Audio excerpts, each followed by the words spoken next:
We're sitting here in New York City, which is, of course, one of the nation's top tourist towns, but visitors here are shortchanging themselves if they don't hit the Hudson River and head north. American history buffs and those who love to play golf can pursue both passions in a place that might surprise you. You'll find it 50 miles north of New York City and 250 years back in the history of this nation.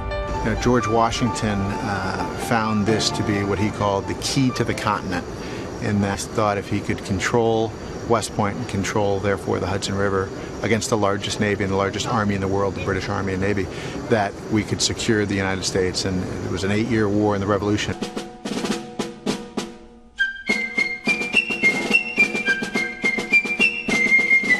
West Point, George Washington's brainchild, the nation's oldest military academy.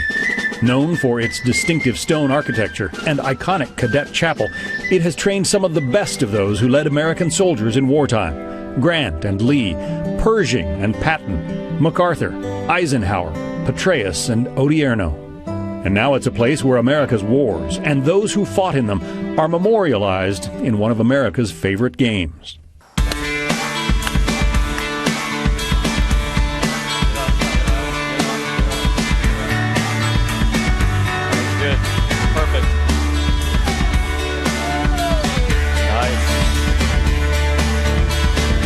You got that right. Carved into the granite hills of West Point's 16,000 acres is its golf course. Historic in its own right, it's the product of the legendary course designer Robert Trent Jones Sr. and built during the World War II years using an unusual labor source. German prisoners of war transported from the battlefields of Europe to this American Army post. I recently played around at West Point with Brigadier General Malcolm Frost. Back in 1983, he was a lowly plebe, a freshman entering West Point. Now, a few decades later, he's served all over the world, including combat deployments to Bosnia, Iraq, and Afghanistan. These days, he's the Army's Chief of Public Affairs. And in that position, one of his concerns is how American civilians and military personnel relate to one another. We do have a growing military and civilian divide within society. Less than 1% of the population is served in the military, and so as we're cresting off the end of these last 14 years of warfare, although there's a lot of concern, a lot of danger in the world, and a lot of forces that are deployed around the world, we do want to ensure that the civilian society and the military society that they come together, and that this is a great place to do that at United States Military Academy at West Point. One of his West Point classmates and fellow soccer team member is Dan Rice. I would have bet that he'd be a general, but I wouldn't bet that I'd be in this position now. After West Point, Rice fulfilled his Army commitment, then entered the business world, then re-enlisted as an infantry officer during the Iraq War. Back in the States and back in business, Rice and some fellow graduates saw one opportunity right inside the West Point gates. The historic Thayer Hotel, a property owned by the U.S. government, but at the time managed about as well as, the federal budget. And then it was struggling after 9/11, and a group of graduates took over the management of the hotel and have really, I think, just revived the hotel. And we have corporate strategy meetings here. We have over 100 weddings a year. It's just a great place. It's part of America's history, and it's owned by the American public. Which brings us back to the golf course. It, too, was in need of some spit shining. So the Thayer donated, and West Point dedicated, markers for each of the 18 holes on the course, commemorating the major wars in American history. Number 1 is, of course, the American Revolution, a war won by the man who gave birth to this place. As golfers battle the course, they're reminded of the military battles that shaped our nation, through the War of 1812 and the Civil War, our nation's bloodiest, in which West Point-educated generals led the armies on both sides.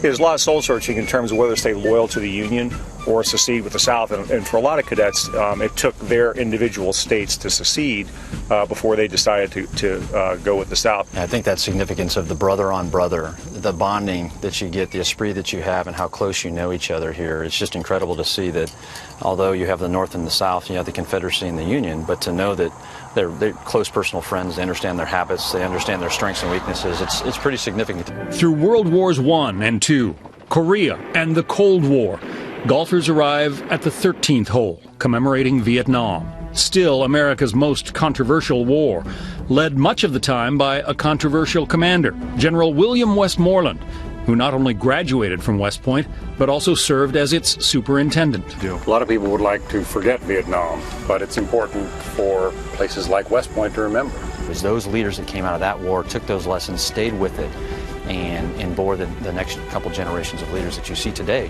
in Iraq and Afghanistan.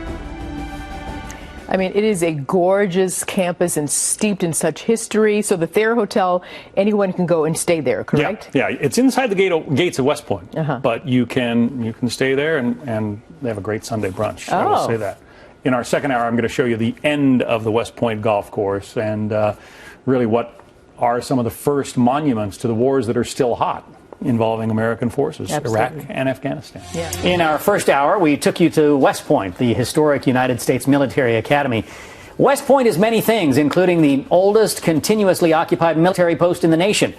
It's also a place you can play a round of golf while honoring the men and women who've gone to war to guarantee the rest of us our freedom. In the first part of this report, we left the West Point golf course at the 13th hole, commemorating the Vietnam War. That raging conflict cost the lives of 58,200 Americans, among them 273 graduates of West Point.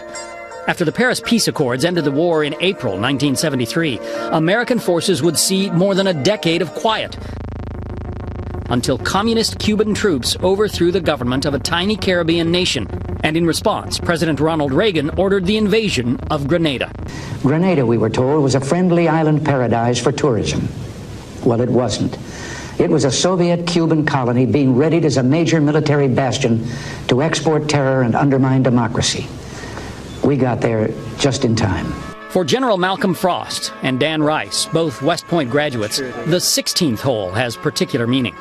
It's in honor of Operation Desert Storm. U.S. forces under General Norman Schwarzkopf, class of '56 from West Point, liberated Kuwait at the direction of President George Herbert Walker Bush. Turning a blind eye to Saddam's aggression would not have avoided war. It would only have delayed the world's day of reckoning. The one West Point graduate who was killed in action was Lieutenant Donnie Tiller, who was our classmate, Malcolm's classmate, and he was shot down on the last day of the war. So it brings it home to you guys. I mean, the sacrifice of so many of the men and women who have gone to this institution. You know, quite frankly, that's what helped to motivate me to continue to stay in the United States Army and continue to serve, through Bosnia and into the last couple of wars, which we have seen those on 17 and 18, the great monuments for Operation Iraqi Freedom and Operation Enduring Freedom. The West Point course is unusual in that the final two holes are both par fives, long in golf speak. It so happens that they also commemorate our nation's two longest wars, Iraq and Afghanistan. In those wars, combined, 95 West Point graduates have been killed in action, 93 men and 2 women, and over 5,000 soldiers. And so those two markers are really two of the first monuments, so to speak, to those wars. It resonates with us, whether it's soldiers that served with us, whether it was our classmates, whether it was those that we knew and served with on the soccer team. But the sacrifice, 4,477 who have died in Iraq and 2,351 in Afghanistan. Reading the markers and remembering the fallen adds some time to a round of golf.